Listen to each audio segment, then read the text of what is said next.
Boa tarde a todos. Hoje é dia 14 de abril. Meu nome é Alessandra Becker e hoje estou reunida com os pesquisadores Francisco Pires, Margarida Gutierrez, Antônio Lixe e Caio Prati para mais um podcast do Grupo de Conjuntura. No último episódio foram apresentadas conjecturas preliminares sobre a curva de contágio do Covid-19 no Brasil. No podcast de hoje serão trazidas novas informações e pontos importantes sobre este mesmo tema, bem como discussões sobre a possibilidade de compras de títulos pelo Banco Central a ser votada na PEC do Orçamento de Guerra e os possíveis mecanismos de financiamento do déficit público agravado pela crise do novo coronavírus. Bom, eu acho que eu começo. vai, Caio. Eu queria só fazer uma referência muito pontual, depois passar para o Francisco, que vai explorar esse tema da evolução da epidemia sobre uma outra ótica que não a que eu explorei a semana passada, que foi a ótica do comportamento das taxas diárias de crescimento do número total de mortes.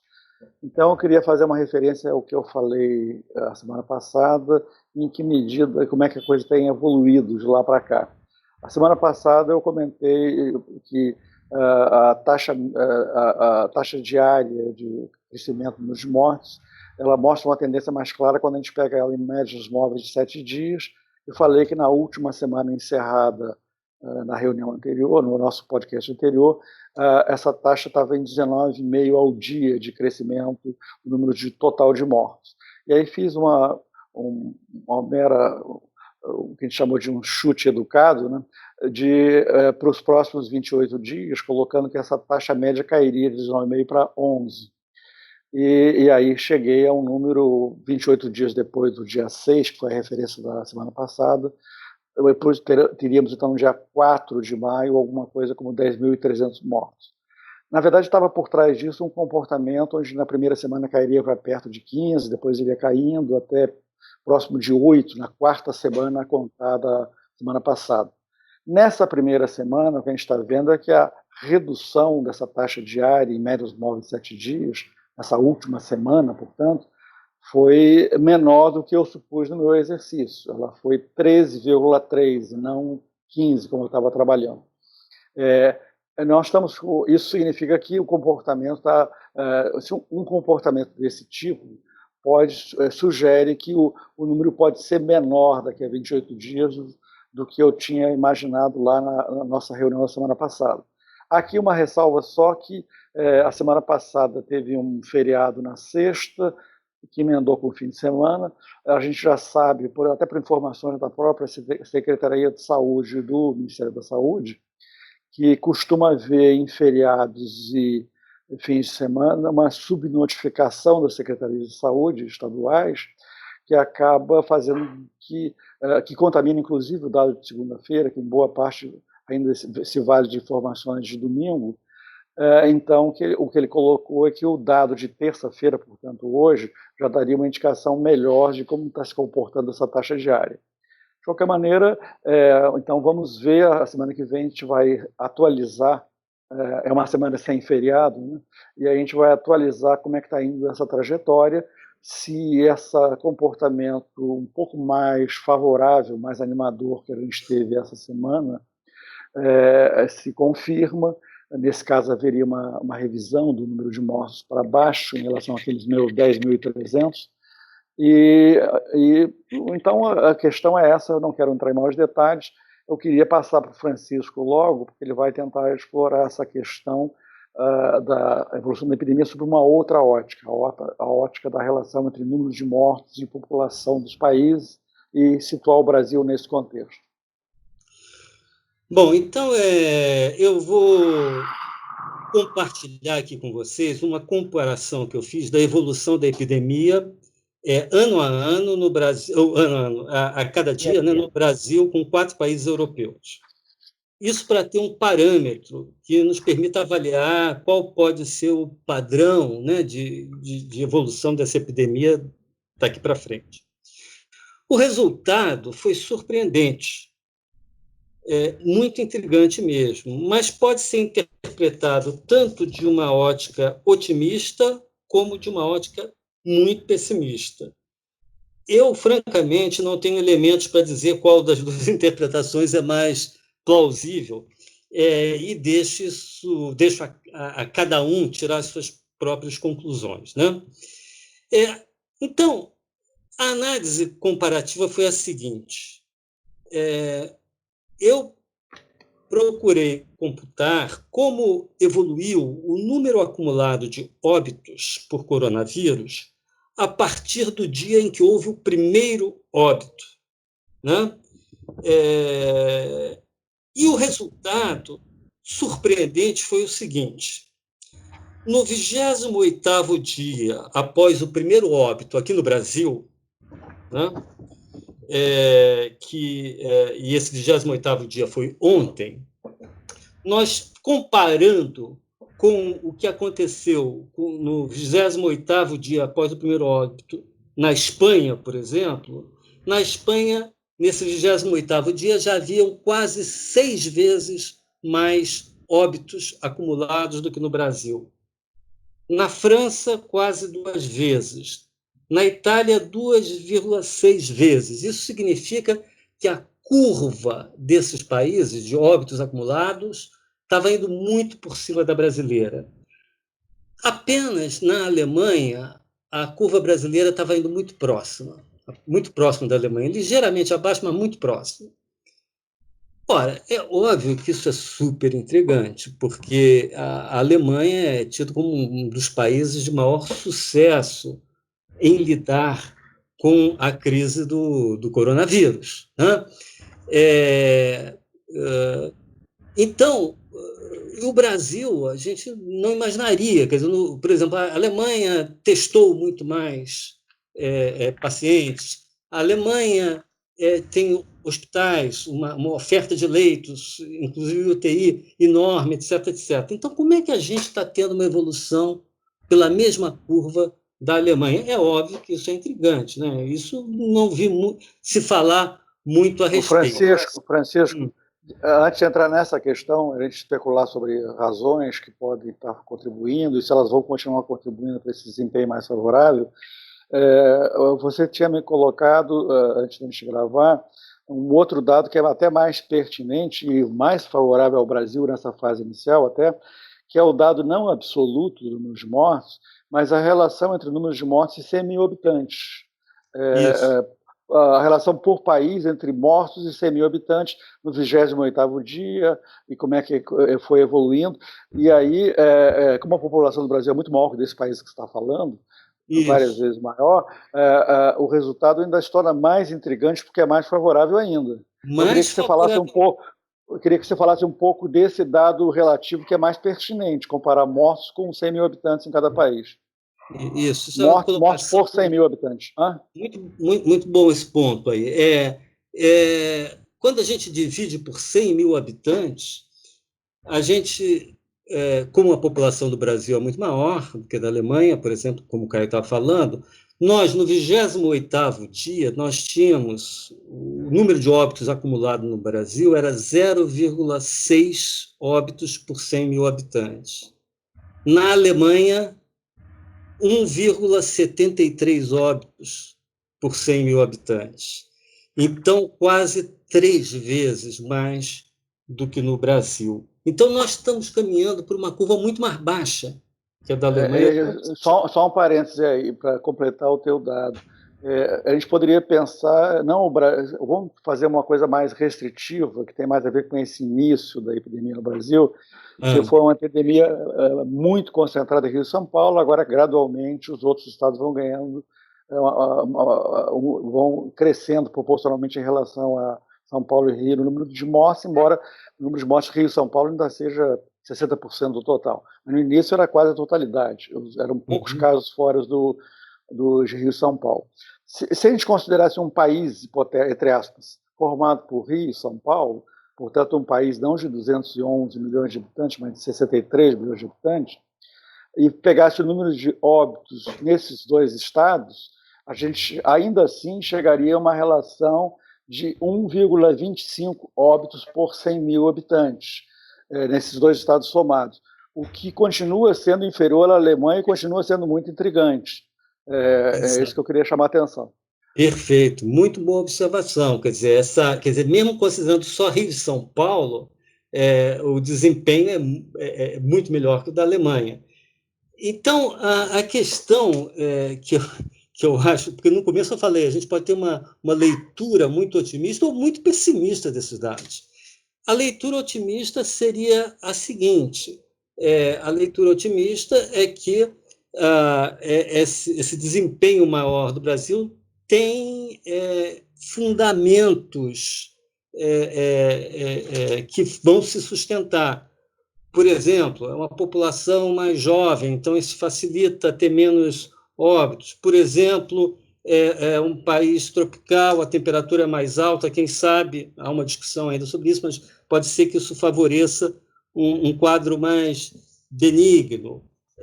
Então, o Brasil começou a tomar também providências de confinamento, de isolamento social, mais cedo em relação ao desenvolvimento da doença, né? Porque nós já aprendemos, nós e toda a América, etc., aprendemos com a experiência europeia. Se for isso, nós temos um quadro otimista, quer dizer, otimista entre aspas, quer dizer, a evolução é melhor do que a europeia, mesmo do que a alemã, mas ainda assim nós teríamos uma curva, se continuar com esta tendência atual, como o Caio apresentou logo de início, quer dizer, né, teríamos um número de mortos ainda assim bastante elevado, né? A quarentena ainda teria que durar um bom período, etc., mas seria um quadro otimista. A possibilidade pessimista, de interpretação pessimista, é que nós só estamos nesta curva mais favorável por fatores excepcionais. Aí a gente pode dar vários exemplos, mas tipicamente, seria o fato de que a doença começou a se espalhar aqui, a epidemia começou a se espalhar aqui, inicialmente da classe média para cima. E quando essa epidemia começar os casos, né, começarem a aparecer em grandes quantidades nas comunidades mais pobres, que vivem em condições piores, etc., etc., onde a quarentena também é muito mais difícil, etc., então você tem uma explosão dos casos, e aí você ultrapasse, por exemplo, a curva alemã, vá para uma curva igual enfim, tão desfavorável quanto a espanhola, ou italiana, etc. Então, e outras razões também a gente poderia apontar para que a gente tivesse para que a tendência atual não seja, digamos assim, um previsor da tendência futura, né?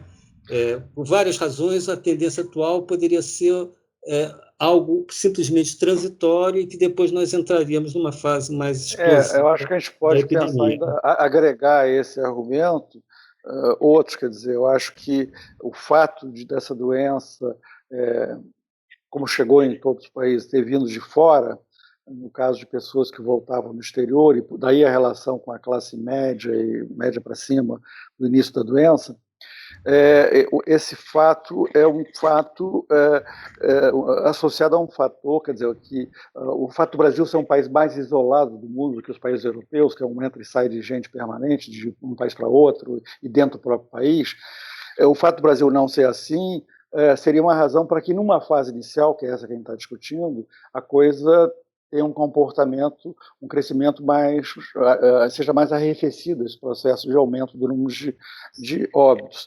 Outro ponto que eles têm que pensar é que a quarentena, embora no Brasil tenha começado de fato bem cedo, ela começou quase ao mesmo tempo, quer dizer, começou quase ao mesmo tempo da primeira morte, que foi 17 de março. Ela começou por ali, as medidas restritivas, principalmente em São Paulo e também Rio e tal, começaram medidas fortes ali. Agora, acontece que nessa nossa quarentena, essas medidas de distanciamento social no Brasil, por comparação ao que se faz na Europa e mesmo na América Latina hoje, tipo Argentina, ou Colômbia, ou Peru, são medidas, vamos chamar assim, entre aspas, frouxas. estamos muito longe de estar vivendo medidas coercitivas que dificultem as pessoas a sair de casa, que as pessoas têm que ter documentos para ir na esquina.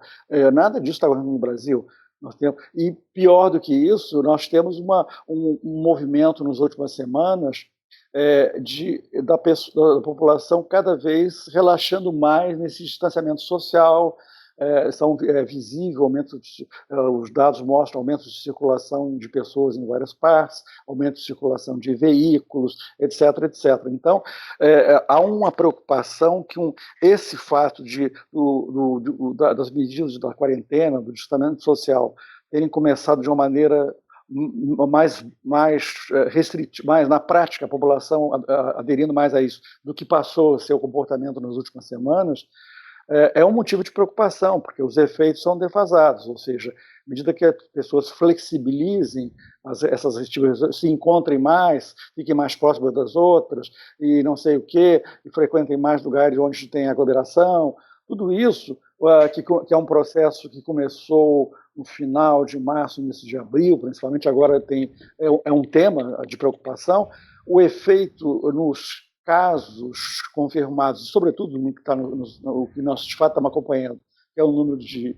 mortos, o efeito é defasado. Então, pode ser que haja uma onda de piora, o que vai influir até naquele exercício que eu tinha comentado no início, que eu deixei em suspenso à espera dos dados dessa semana sobre projeções do número de mortos. Então, tem essas questões todas em jogo, mas eu diria que a mais preocupante talvez seja a que o Francisco colocou antes. O fato de que, se a gente olhar, por exemplo, o perfil dos 1.000 e poucos mortos no Brasil até agora, não tem nada a ver com a composição, com a distribuição de renda, com os estratos sociais no Brasil. Quer dizer, ela é muito viesada, ainda concentrada nos estratos de renda superiores. Então, na verdade, isso é, obviamente, uma realidade que vai ficar para trás e já está ficando aos poucos. Então, a grande dúvida é como é que vai ser essa taxa de crescimento do número de mortos e tal diária, a partir do momento que cada vez mais vai ganhando presença nesse contingente de mortos as classes de renda mais baixa, que são a imensa maioria da população do país. E aí tem esse problema que o Francisco colocou, de dificuldade, em muitos casos, de fazer isolamento social, de precariedade, de condições sanitárias precárias, de pessoas muitas vezes mais doentes, etc. Então, é uma questão que SUS, né? De acesso ao SUS. Então, fica uma questão fica uma interrogação muito grande, porque se os dados são bons na métrica que o Francisco colocou, existem muitas incertezas pela frente. Bom, em suma, a gente está cada semana tendo mais informações para a gente avaliar o caso, mas a interrogação ainda é enorme sobre a evolução dessa epidemia no Brasil e, portanto, sobre suas consequências econômicas. O nosso segundo tema, né, que é a questão da discussão aí sobre o Banco Central, as novas medidas em relação ao Banco Central, a possibilidade de ele comprar títulos públicos e privados, em particular essa questão do financiamento, de como se financia isso. Margarida, eu acho que você podia dar aí o pontapé inicial. Porque hoje a gente sabe que o déficit primário, né, do setor público consolidado, que fechou em 1,6% no ano passado, vai passar de 6%, menos 6%, né, por cento do PIB. E o déficit público deve bater a casa dos 10% do PIB, na melhor das hipóteses. A dívida pública também nessa trajetória, aí a gente já tem pessoas, analistas, estimando que ela pode passar de 90% do PIB. Ela fechou ano passado em 75% do PIB. Então, todos esses números, essas previsões, por conta dos pacotes que estão sendo acionados aí, fiscais, levam a uma grande pergunta. E aí, como é que a gente vai financiar isso?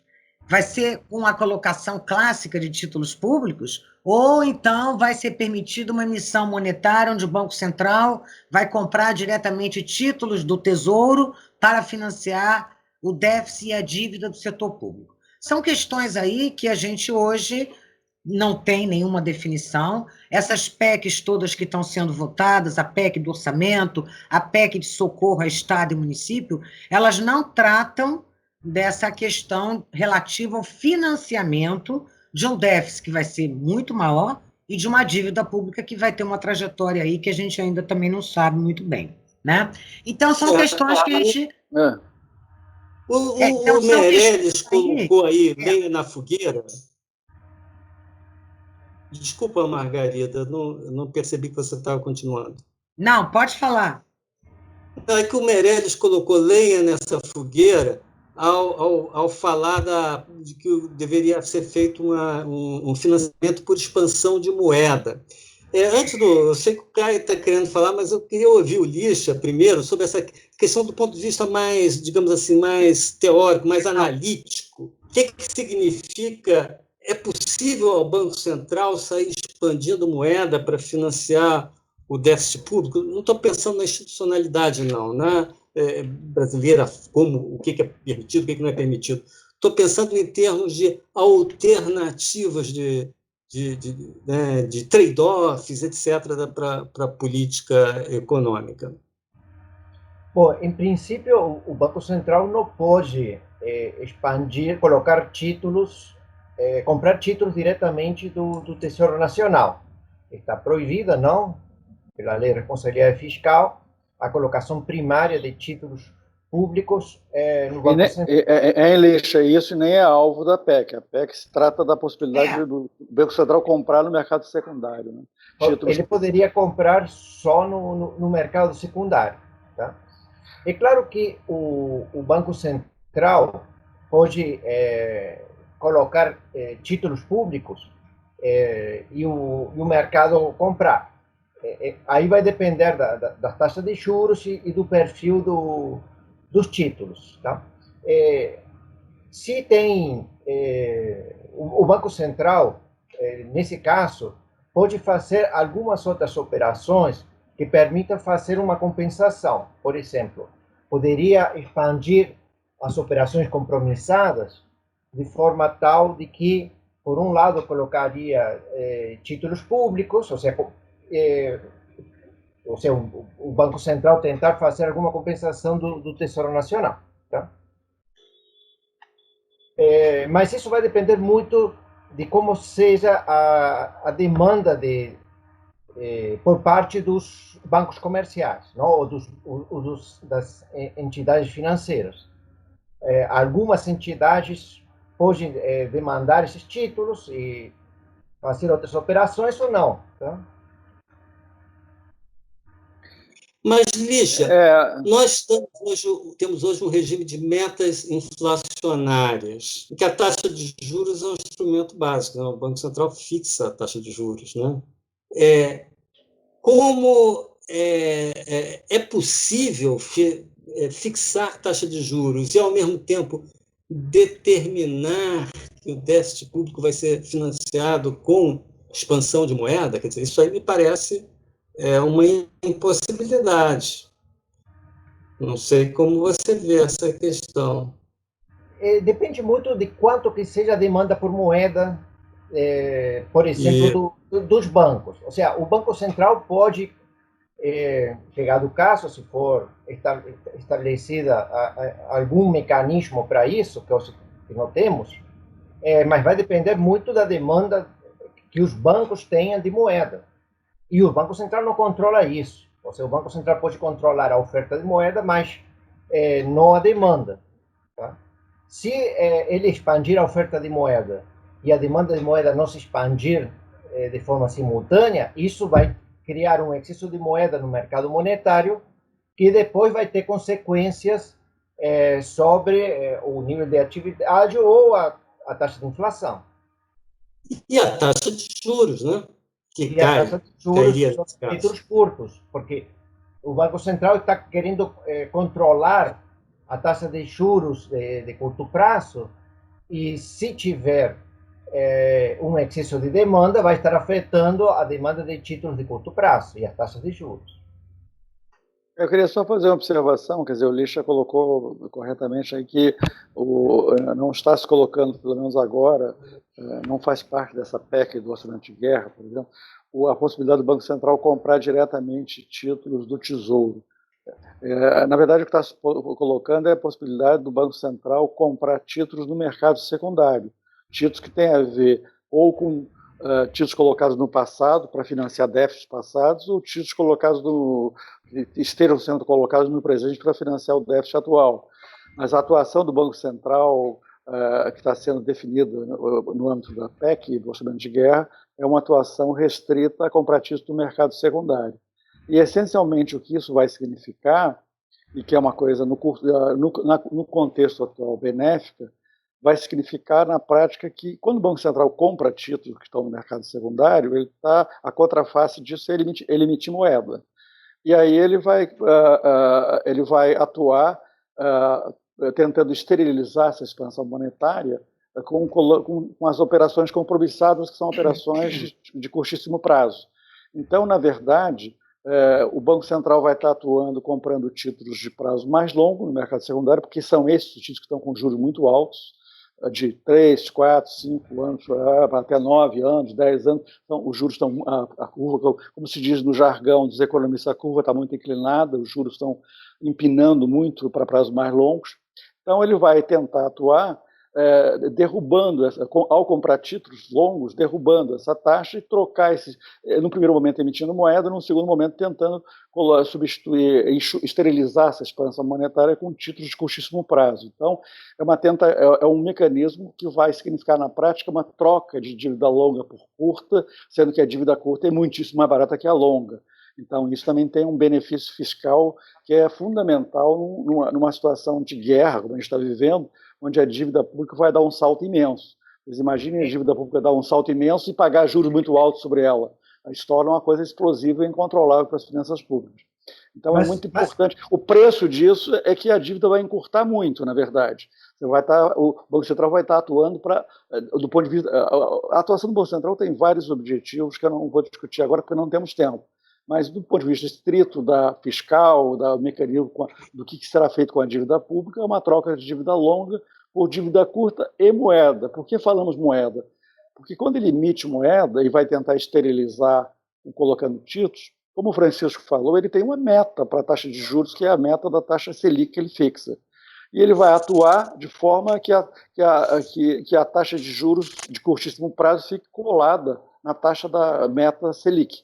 Então, ele não se sabe a priori quanto que ele vai poder esterilizar dessa expansão monetária que foi produzida pela compra de títulos públicos, quanto que ele vai poder, o que disso vai significar a expansão monetária, que vai permanecer como expansão monetária, e o que vai ser esterilizado como operações, como venda de títulos em operações compromissadas. Isso ninguém sabe a priori, vai depender da demanda de títulos do mercado, em particular dos bancos, àquela taxa de juros que é o alvo do Banco Central. O alvo é esse. Aquela taxa vai ter uma combinação, que só saberemos a posteriori, entre emissão de moeda e dívida de curtíssimo prazo, que são as operações compromissadas. O mecanismo, por essência, é trocar dívida longa por moeda e dívida curta, o que, obviamente, favorece as contas públicas. Tem outros efeitos, expansão monetária, que a gente pode discutir em outras reuniões, e essa medida também tem efeitos sobre crédito privado de maneira indireta, mas eu não vou entrar aqui nisso hoje, porque não temos mais tempo para isso. Mas, desse ponto específico da operação que está sendo feita, é essa, uma troca estará sendo feita à medida que o Senado autorize amanhã. Se o Senado autorizar amanhã, é isso. Sai do mercado títulos longos, que estão com juros sendo cotados a juros altíssimos no mercado secundário, e são trocados por títulos de curtíssimo prazo ou moeda. A incerteza que nós temos é sobre a demanda dessas operações compromissadas por parte dos bancos. Exatamente. Em princípio, deve ter uma demanda grande, mas não sabemos a dimensão que essa demanda vai ter. Certo. Ok, gente. Então, na semana que vem, voltamos ao nosso podcast abordando talvez esse tema mais um pouco e outras questões relacionadas à pandemia e à evolução da economia brasileira. Um abraço a todos. Tchau.